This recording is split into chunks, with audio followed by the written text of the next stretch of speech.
Hello guys, good morning, good morning. Tara samahan niyo ko magluto tayo ng bulalo.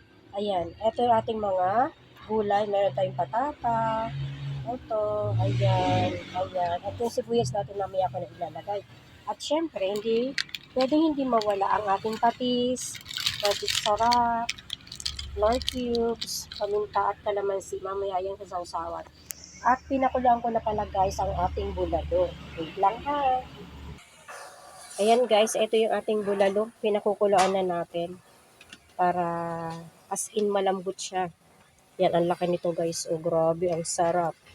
Uy, ayan oh, ayan. Ay, ayan. Mm, sarap niyan guys. Dinadahan-dahan ko lang yung apoy para hindi siya mabigla. Namalengke ako ngayong umaga guys. Ayan.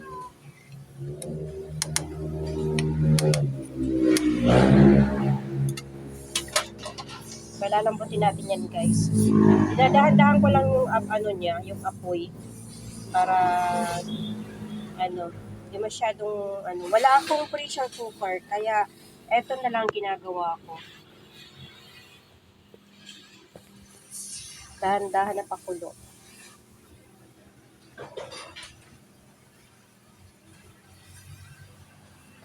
Yan ang ating bulalo. Bulalo for today. Ayan guys, oh, lumalabas yung taba-taba niya dun sa ano. Yan, sarap. Nung isang araw pa ako nag-crave ng bulalo. Diba? Yan, takpan muna natin guys ha. Update ko kayo mamaya. At nagsasaing na rin ako guys. Ayan. Yan, nagsasaing na rin ako. Nagsasabay-sabay ko na. Nandito ako sa Joe Shop guys. Ayan. Ayan yung bulalo. Ito yung kanin. Nagsasabay-sabay ko na kasi medyo tanghali na.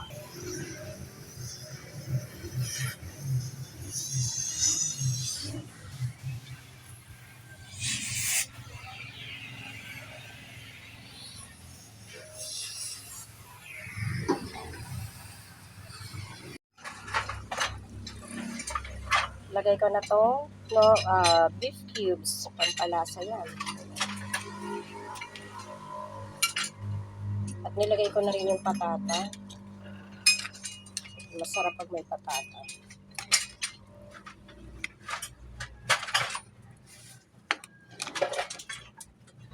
Yan, takpan ulit natin guys.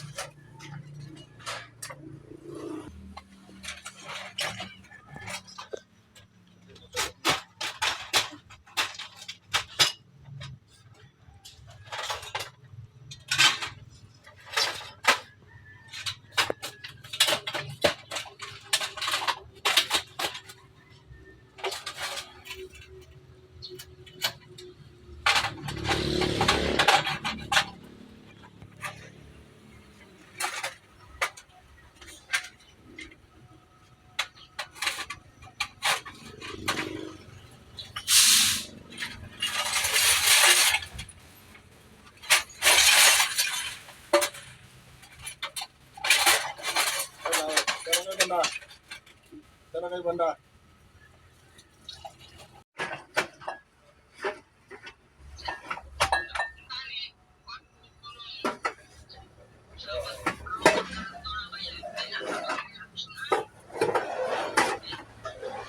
Nagbaraturo na kasangalian. Nagbaraturo na pagkain.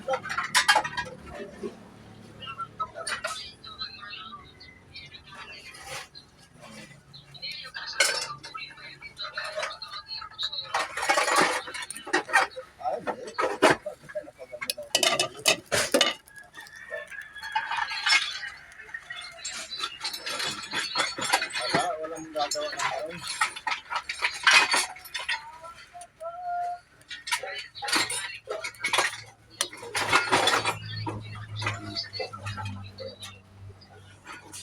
Paano si Gitang?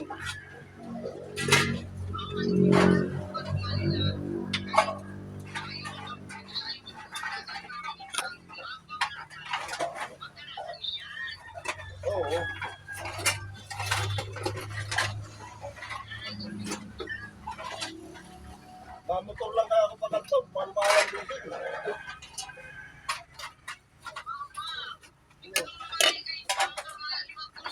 137 na ng ang litro.